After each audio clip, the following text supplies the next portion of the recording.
nationwide. Sa ibang balita na tayo mga kabrigada, si VP Sara Duterte ginagamit lang daw ang presidential race para ilihis ang issue ng impeachment ayon ho ito sa palasyo. Brigada Maricar Sargan, ibrigada mo! Brigada! Live report! Tinawag ng Malacanang na diversionary tactic ang pahayag ni Vice President Sara Duterte na ginagamit umano ang issue laban sa kanya dahil sa pagiging frontrunner niya sa 2028 presidential race. Reaksyon ito ng palasyo matapos sabihin ni VP Sara na layunin ni Pangulong Ferdinand Marcos Jr. na manatili sa kapangyarihan kaya itinutulak umano ang impeachment case laban sa kanya. Ayon kay Palace Press Officer Claire Castro, tila nililihis lamang ni VP Sara ang usapin sa halip na harapin ang mga isyong nakasaad sa articles of impeachment, kabilang na ang paggamit ng confidential funds.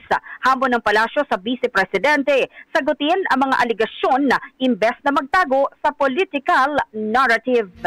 In the heart of changing lives, ako si Brigada Maricar Sargan ng 105.1 Brigada News FM Manila, the Music and News Authority. Brigada Balita Nationwide. Ang bahaging ito ay hatid sa atin ng Mom's Love ES1 Capsule. Simulang tuparin ang pangarap ng iyong anak. And starting now!